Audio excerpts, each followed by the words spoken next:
Goeiedag, lekker om met jou te praat in hierdie Pinksterweek. Lekker om so saam met die ander ringsdominees te werk en so 'n bietjie met almal in die ring saam te kan gesels. Dit is 'n regtig 'n voorreg vir my ook.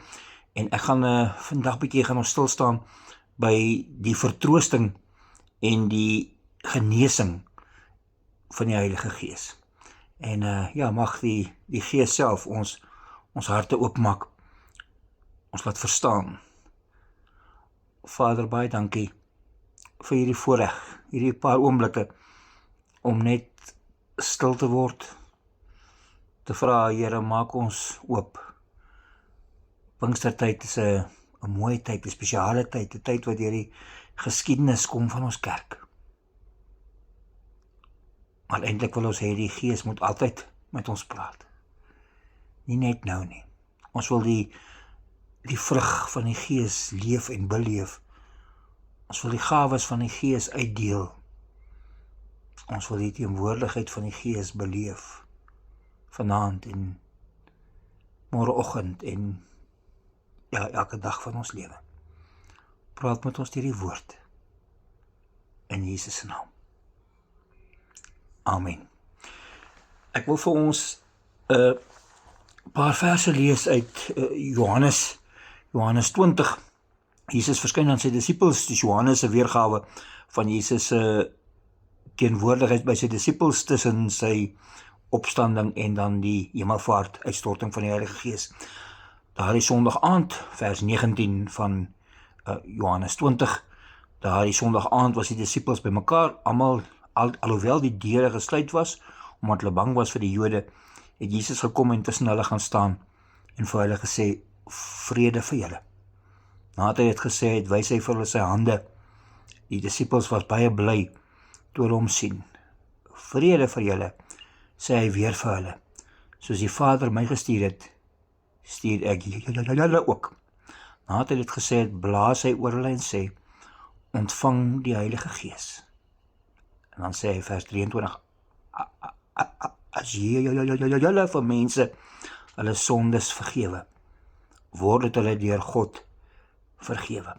En dan daar vers 30 en 31, Jesus het nog baie ander wondertekens wat nie in hierdie boek beskrywe is nie, vir sy disippels gedoen. Maar hierdie wondertekens is beskrywe, sodat julle elkeen kan glo dat Jesus die Christus is, die Seun van God, en sodat julle deur te glo in sy naam, die lewe kan hê. Ek het bietjie in hierdie aanloop tot die hemelvaart en Pinkster bietjie gaan kyk wat die slimmer ouens sê oor nie net die gawes van die Gees nie, maar die gawes rondom hemelvaart. Ek dink baie keer dat ons hierdie prentjie van hemelvaart en disippels wat afmaklik waarskynlik so, nou gaan Jesus weg. Ons sien hom weggaan. En wat nou?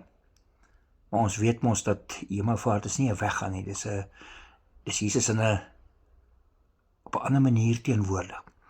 En ek het so 'n bietjie gaan kyk, wat sê die slim Nuwe Testamentiese wetenskaplikes oor hemelvaart en oor die gawes. Ons praat maklik oor die gawes van Kersfees, die gawes van Paasfees. Wat kry ons? Wat gee God vir ons daar? Wat gee God vir ons met hemelvaart? Een van die eerste gawes wat genoem word is die gawe van die troonbestuiging. Die troonbestuiging en die heerskappy van Jesus. En ek het met ons hemelvaartdiens nogal hierby stilgestaan, so ek gaan net vinnig dit nou noem. Dis soos hierdie Britse koningshuis, die inhuldiging van die koning is 'n groot ding. Prins Charles wat 70 jaar moes wag om koning Charles te word, om die werk te doen waarvoor hy gebore is. Maar dit was 'n groot ding, baie daarvan gemaak. Jesus wat 2 maande terug ek wil amper sê die een was wat uitgewerp is deur die kerk, deur die Joodse volk, doodgemaak is, hang aan die kruis en sterf, is nou die koning aan die regterhand van God. Dis die troonbestuiging, en disippels wat Jesus sien hang aan die kruis, sien hom nou, en hy sê vir hulle, hier sien julle my uit julle gesigsveld gaan. Ek sit aan die regterhand van God, van waar ek regeer. En van die gawes, eerste gawe waarby ons dan net so vinnig stil staan, is die gawe van om 'n koning te hê, wat die pad van menswees gestap het, wat vir ons gesterf het en vir ons opgestaan het, en nou vir ons en oor ons regeer. Hy is in beheer. Hy het die mag opgeneem wat hy gehad het as die seun van God. Wat hy as te ware in aanhalingstekens prys gegee het om mens te word en namens ons en in ons plek vir ons sondes te sterf. Ons kyk op en ons sien 'n koning wat heers en regeer. Gawe. En hoekom, ek gaan al hierdie gawes vir jou noem en dan gaan jy verstaan hoekom ons uit by ons aandthema. 'n Tweede gawe is dat die kerk dan, die kerk van die Here Jesus word toegerus en bemagtig deur die Gees wat kom wanneer Jesus opvaar na die hemel. Die kerk is bemagtig, toegerus. Die kerk kry die toerusting van die Gees. Nie die toerusting beteken ons verstaan wat Jesus kom doen het. Ons verstaan dat Jesus teenwoordig is. Ons verstaan vergifnis. Miskien verstaan ons nie heeltemal, maar ons kry 'n beter begrip daarvan. Ons kan nooit die grootsheid, die omvang van die genade van God verstaan nie. Maar ons weet wat het Jesus kom doen. Ons word toegerus. Ons word bemagtig. Ons word gestuur. Ons verstaan in die derde plek dat daar 'n teenwoordigheid is in hierdie afwesigheid van Jesus. Jesus is miskien nie meer op die horlosie, op hierdie oomblik, op hierdie plek, fisies sigbaar teenwoordig nie. Maar hy is op 'n ander manier nou altyd oral. Soos wat God altyd oral is.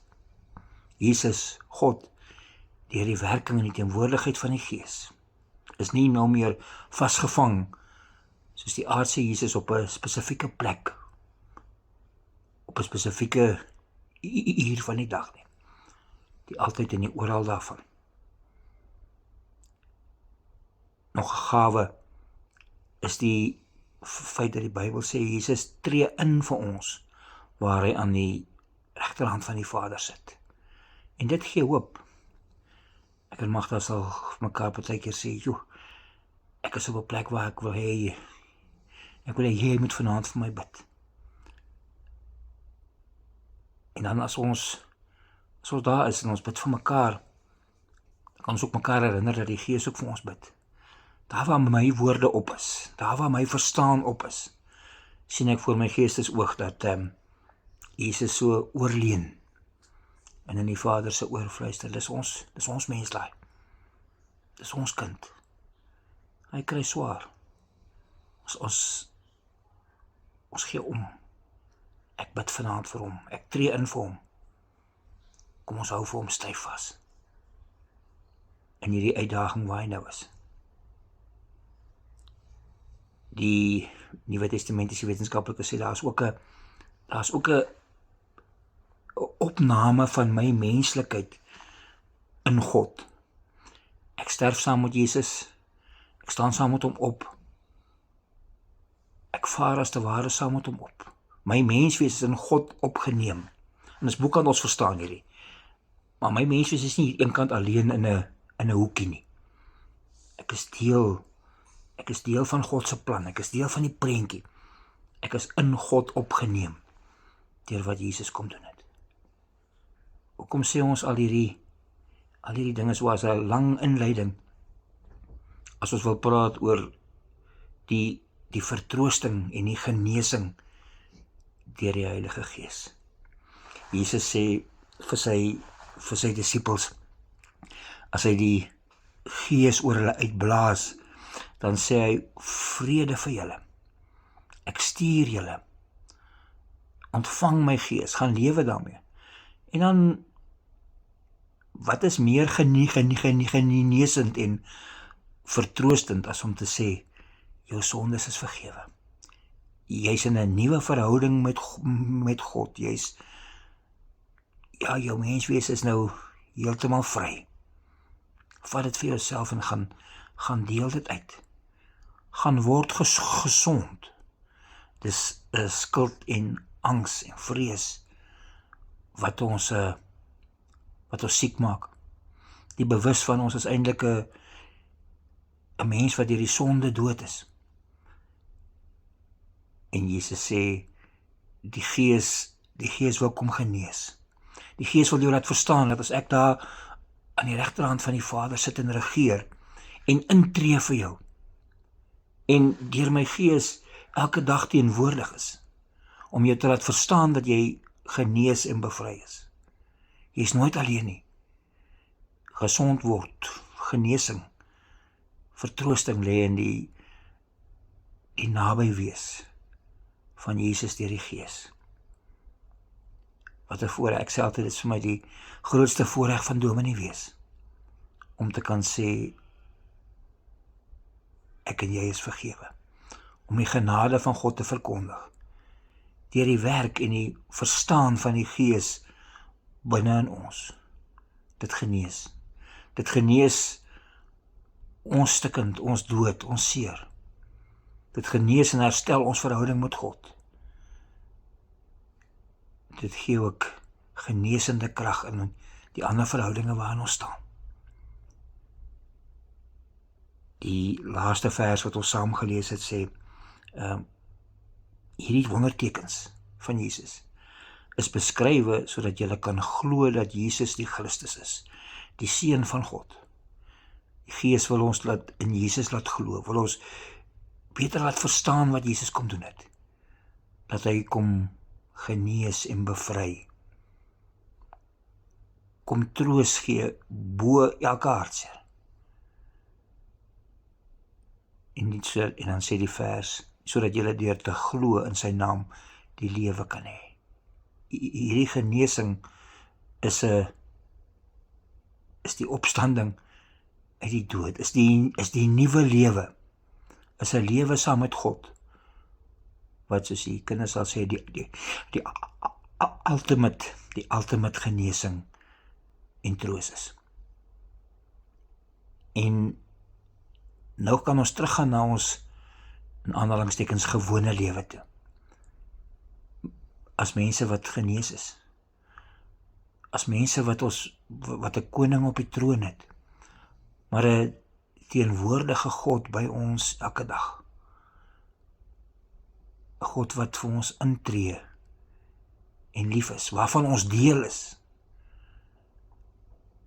En wat my regtig wil gesond maak. Wat regtig vir my die lewe uit die dood en bo die dood. En ander kan die dood. Maar ook die kant van die dood wil gee. Miskien verstaan ek en jy min van hierdie genesing. Ons leef in hierdie siek, dooie, stikkende wêreld. Maar die Gees wil ons laat verstaan dat genesing het gekom. En regtig troos het gekom. En dit lê in die saamleef en die saamloop met God. Hulle nie verstaan. En Johannes sê, hierdie goeders word geskryf sodat julle kan weet wie Jesus is. En dat God hier is. Wat God kom doen het. Wat God sy plan en sy wil vir die mensdom in die wêreld is. Genesing. Ek bid vir jou vir genesing, vir gesond word, vir gesond wees, vir hoop en troos in jou lewe. Saam met die Gees en die teenwoordigheid van God. Vader, baie dankie dat ons genesing deel van u plan is. Dat u ons uit die dood red. Dat u ons troos gee in ons gewone lewe. Dat niks wat gebeur met ons en om ons kan wegvat van hierdie troos en hierdie genesing nie. Ons wil daaraan vashou. Here, dat ons deur die Gees meer en meer hier sal verstaan. Die gawe hiervan, dis nie 'n prestasie, dis nie iets wat ons doen nie. Dis U wat genees, die groot dokter, die groot trooster. O Heilige Gees, seën ons met hierdie, ek wil amper sê rus, vrede, in hierdie Pinkstertyd. Maar ook in ons lewe vorentoe. Ons wil naby saam met U leef. Ons wil hierdie hoop gaan vertel.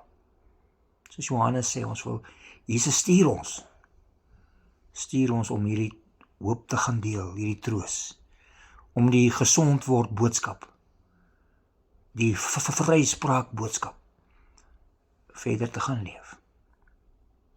Dankie vir U genade en U liefde. In Jesus se naam. Amen. Lekker om saam met jou te gekuier het. Seënwense en 'n geseënde Paasfees.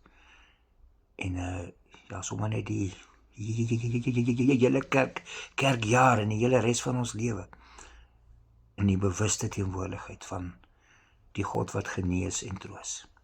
Totsiens.